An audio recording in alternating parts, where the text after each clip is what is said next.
ಅತ್ಯುದ್ರಿಕ್ತವಿದೋಷದತ್ಸುಕಮಹಾಜ್ಞಾನೈಕತಾನಪ್ರಭಾ ಸರ್ವಪ್ರಾಭವಶಕ್ತಿಭೋಗಬಲಸತ್ಸಾರಾತ್ಮದಿವ್ಯಾಕೃತಿಂ ಸೃಷ್ಟಿಸ್ಥಾನನಿರೋಧನಿತ್ಯನಿಯತಿ ಜ್ಞಾನಪ್ರಕಾಶಾವೃತಿ ಶಾಂತಾಮೋಕ್ಷವಿಮೋಕ್ಷದಂ ಕರಿಮಜಂ ನಿತ್ಯಂ ಸದೋಪಾಸ್ಮಹೇ. ಯಾವುದಾಗಿತ್ತು? ಹಾಂ, ಮುಗಿತದೆ. ಹಾಂ, ಅನ್ಯಥಾ ಆ ಗಾನಜಂ ದೋಷ ಅದೆಲ್ಲ ಮುಗೀತು. ಮುಂದೆ ಇಯಮೇವ ಅಗ್ನಿ ಅದಾಗಿತ್ತಾಗಲಿ. ಈಗ ಇದಕ್ಕೆ ಬಂತು. ಅಥ ಯಯೇಷೌ ಅಂತರಾದಿತ್ಯೆ ಹಿರಣ್ಮಯ ಪುರುಷೋ ದೃಶ್ಯತೆ. ಹಿರಣ್ಮಯ ನೋಡಿ, ಫಸ್ಟ್ ಗಾಯತ್ರಿ ಮಂತ್ರದ ಅರ್ಥ ಇದು. ಏನು ಅಥ ಯಶೋ ಅಂತರಾದಿತ್ಯೆ, ಆದಿತ್ಯನ ಒಳಗೆ ಹಿರಣ್ಮಯ ಪುರುಷೋ ದೃಶ್ಯತೆ. ಸವಿತೃ ನಾರಾಯಣ ಪರಪರ ಹಿರಣ್ಮಯ ವಪುಹು ಅಂದರೆ ಸ್ಪಷ್ಟವಾಗಿ ಗಾಯತ್ರಿ ಮಂತ್ರದ ಪ್ರತಿಪಾದ್ಯನಾದವನು. ಇದು ಬಟ್ ಎಷ್ಟು ಜನ ಇಷ್ಟೆಲ್ಲ ಹೇಳಿದರೂ ಕೂಡ ವೇದ ಒಪ್ತೋರನ್ನು ಬಿಟ್ಟುಬಿಡಿ. ವೇದ ಒಪ್ಪೋರು ಕೂಡ ಇದು ಅನುಷ್ಠಾನ ಮಾಡೋದಿಲ್ಲ ಅಂದರೆ ವೇದ ಅರ್ಥ ಆಗಿಲ್ಲ ಅಂತ ಆಗುತ್ತೆ. ಯಾವುದು ಆಚಾರ್ಯದ ವಾಕ್ಯ ಕೋಟ್ ಮಾಡಿದ್ದಾರೆ, ಆ ವಾಕ್ಯ ನೀವು ಒಪ್ಪೋದಿಲ್ಲ ಅನ್ಬೋದು. ಇದನ್ನು ಒಪ್ಪೋದಿಲ್ಲ ಅಂತ ಹೇಗೆ ಹೇಳುತ್ತೆ? ಅದನ್ನು ವೈಷ್ಣವರು ಒಪ್ಪಲೇಬೇಕು. ಅದು ಉಳಿದವರು ವೈಷ್ಣವರಲ್ಲ. ವೇದ ಒಪ್ತೀಯಲ್ಲಪ್ಪ, ಅದನ್ನು ಒಪ್ಪಿದ್ದೀನಿ. ಕ್ಲಿಯರಾಗಿ ಹೇಳ್ತಾರೆ. ದೃಶ್ಯತೆ ಹಿರಣ್ಯ ಇದು ದೃಷ್ಟಿ ವಿವರಣೆ ಅದು. ಬರೀ ಹಿರಣ್ಮಯ ವಪುಹು ಇದೆ. ಸರಿಯಾಗಿ ಯೋಚನೆ ಮಾಡಬೇಕು, ಅರ್ಥ ಮಾಡ್ಕೋಬೇಕು. ಗಾಯತ್ರಿ ಮಂತ್ರ ಅರ್ಥ ಆಗುತ್ತೆ. ಬರೀ ದೇಹ ಅಷ್ಟೇ ಅಲ್ಲ, ಅದು ಎಲ್ಲವೂ ಹಿರಣ್ಮಯ. ಅದು ಸ್ವಾರಸ್ಯ. ಏನೇನದು? ಹಿರಣ್ಯಶ್ಮಶ್ರುಹು ಹಿರಣ್ಯಕೇಶ ಆಪ್ರಣಾಖಾತ್ ಸರ್ವ ಏವ ಸುವರ್ಣ.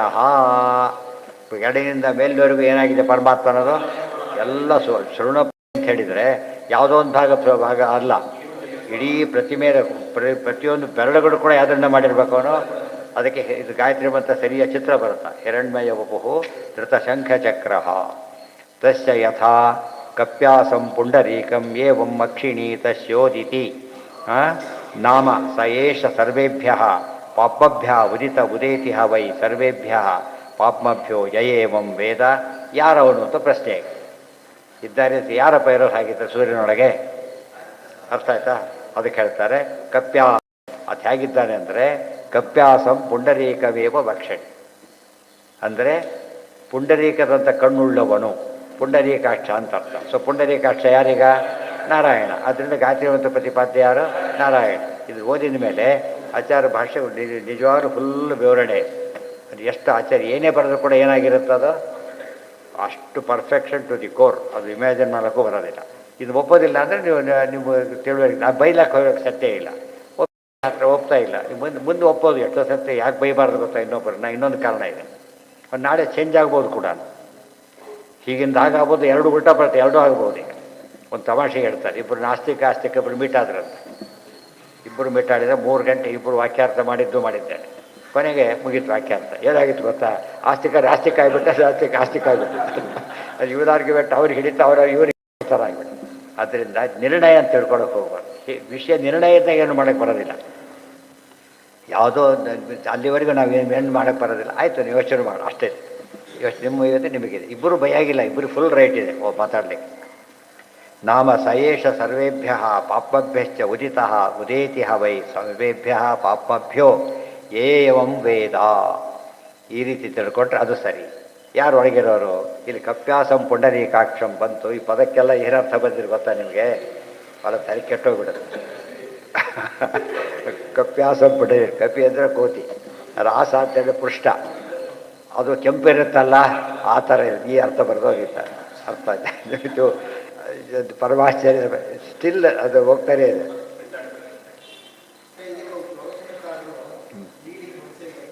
ಹಾಂ, ನಮ್ಮವರ ಬೇರೆಯವರು ಏನಂತ ಹೇಳಿದ್ದಾರೆ?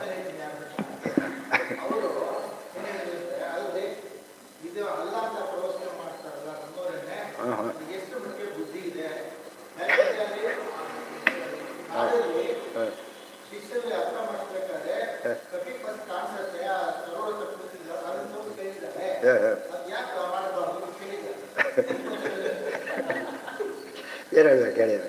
ಡಿಕ್ಷನರಿ ಅರ್ಥ ಇದೆ, ಯಾಕೆ ಹೇಳಬಾರ್ದು ಅಂತ ಕೇಳಿದ್ರೆ ಅರ್ಥ ಇದೆ ಹೇಳಬೇಕು.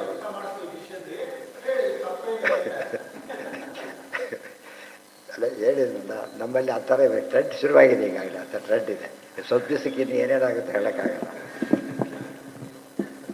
ಆದ್ದರಿಂದ ಸರಿಯಲ್ಲ, ಅದಕ್ಕೆ ಅರ್ಥ ಬರೀತಾರೆ ಆಚಾರ್ಯರು. ಅಗ್ನೀರ ಸೂರ್ಯ ನೀಲೇಶು ವಾಯುಸ್ಥಃ ಸಾವದೇವತಾ, ಆಮೇಲೆ ಉರ್ವಿ, ಆಮೇಲೆ ವಿಯತ್, ಆಮೇಲೆ ದ್ಯು ಶುಕ್ಲೇಶು, ಆಮೇಲೆ ಋಗ್ದೇವಿ ಸ್ಥಾ ಸರಸ್ವತಿ, ಇಲ್ಲ ಸರಸ್ವತಿ ಇದ್ದಾರೆ. ಸೇತಿ ಭಾರ್ಯಾಹಿ ವಾಗ್ದೇವಿ ಪ್ರಾಣ ಅಮಃ ಪತಿರೀರಿತಃ ಏವಂ ತೌ ಸಾಮನಾಮಾನೌ. ನೋಡಿ, ಸಾ ಅಂತ ಹೇಳಿದರೆ ಸರಸ್ವತಿ, ಆಮ ಅಂದರೆ ಪ್ರತಿ, ಸಾಮ ಅಂದರೆ ಭಾರತೀಯರ್ವಣ ಮುಖ್ಯ ಪ್ರಾಣ ಅಂತ ಅರ್ಥ, ಸರಸ್ವತಿ ಬ್ರಹ್ಮದೇವರು ಅಂತ ಅರ್ಥ. ಇತಿ ವೇವೌ ಉದಾಹೃತೌ ಅತೋ ಹಿ ಸಾಮವೇದೋಯಂ ವೃಕ್ಸಾಮಾತ್ಮಕ ಈರಿತಃ ವಾಗಾದಿಷು ಏವಮೇವೇತೌ ವಾಕ್ಪಾಣೌ ಸರ್ವದಾ ಸ್ಥಿತೌ ತಯೋರಂತಸ್ಥಿತೋ ವಿಷ್ಣು ಗಾಯಕೌ ತಸ್ಯ ತಾವುಭೌ. ಅವರಿಬ್ಬರು ಕೂಡ ಯಾವಾಗಲೂ ಪರಮಾತ್ಮ ಸ್ತೋತ್ರ ಮಾಡ್ತಾ ಇರ್ತಾರೆ. ಋಕ್ಸಾಮಾಭ್ಯಾಂ ಸ ಉನ್ನಾಮ ಪಾಪೋದ್ಗಶ್ಚ ತೇವಚ ಇತ್ಯಾದಿ ಸತ್ತತ್ವೇ. ಈಗ ಕಪ್ಯಾಸ, ಕಪ್ಯಾಸ ಆಚಾರ ಅರ್ಥ ಹೇಳಿದ್ದಷ್ಟೇ ಅಲ್ಲ, ಅದನ್ನು ಕೊಡ್ತಾರೆ ಮತ್ತೆ ಈ ಅರ್ಥ ಯಾಕೆ ಸರಿ ಅಂತೇಳಿ. ಕಪ್ಯಾಸ ರಕ್ತ ಪದ್ಮಾಕ್ಷ ಸೂರ್ಯಗಶ್ಚ ಅಕ್ಷಿಗಶ್ಚಯ ಅಂದರೆ ಪರಮಾತ್ಮ ಹರಡಿದ ಕಮಲ. ಕಪ್ಯಾಸ ಶಬ್ದಕ್ಕೆ ಯಾತಕ್ಕೆ ಸ್ವಾರಸ್ಯ ಇದೆ ಅಂದರೆ ಅಲ್ಲಿ ಪುಂಡರೀಕ ಬಂದೋಯ್ತು, ಪುಂಡರೀಕ ಬಂದೋಯ್ತು. ಈ ಕಪ್ಯಾಸ ನಮಗೆ ಅರ್ಥ ಆಗಬೇಕಷ್ಟೇ. ಬರೀ ಅಂದರೆ ಅದು ಬಾಡಿರೋದು ಆಗ್ಬೋದು, ಇದು ಆಗ್ಬೋದು, ಏನು ಬೇಕಾದ್ರೂ ಆಗ್ಬೋದು. ಪರಮಾತ್ಮ ಹಾಗಲ್ಲ, ಏನದು ನೀರಿನೊಳಗೆ ನೆಲದೊಳಗೆ ಹರಡಿದಂಥ ಪರಮಾತ್ಮ, ಅಲ್ಲಿ ಏನಾಗೋ ಚಾನ್ಸ್ ಇಲ್ಲ. ಅದಕ್ಕೆ ಅದನ್ನು ಹೇಳಿದ್ದಾರೆ, ಹರಡಿದ ಕಮಲ. ಹರಡಿದ ಕಮಲ ನೀರಲ್ಲೇ ಇದೆ, ಆಗ ಅದ್ರ ಬಗ್ಗೆ ಏನು ಶಂಕೆ ಮಾಡೋಕ್ಕೆ ಬರೋದಿಲ್ಲ. ಬಾಡೋ ಯೋಚನೆ ಅಲ್ಲಿ ಬಾಡಿದೆ ಅಂತ ಹೇಳಕ್ಕೆ ಬರೋದಿಲ್ಲ, ಹೇಗೋ ಆ ರೀತಿಯಲ್ಲಿ ಅದನ್ನು ಹೇಳ್ತಾರೆ. ಅದಕ್ಕೆ ಎಷ್ಟೋ ಹೂಗಳು ನಮಗೆ ಸಿಕ್ಕಿಲ್ಲ ಅಂತ ಇದ್ದರೆ ಬಿಟ್ಬಿಟ್ರೆ ಅದು ಚೆನ್ನಾಗೇ ಇರುತ್ತೆ. ನಾವು ತುಂಬ ಬಿಟ್ಟರೆ ಅಲ್ಲಿ ಒಣಗೋಗ್ಬಿಡುತ್ತೆ. ಆದರೆ ಸ್ವಲ್ಪ ಇದಕ್ಕೆ ಅದು ಒಣಗಿರುತ್ತೆ. ಅದೇ ನ್ಯಾಚುರಲ್ ಫ್ರಿಜ್ ಇದ್ದಾಗಿರುತ್ತೆ, ಮೇಂಟೈನ್ ಮಾಡುತ್ತೆ. ಈಗ ಭಾಳ ಸಪ್ಲೈ ಇರುತ್ತಲ್ಲ ಹೊರಗಡೆಗೆ, ಲೈವ್ ಇರುತ್ತೆ.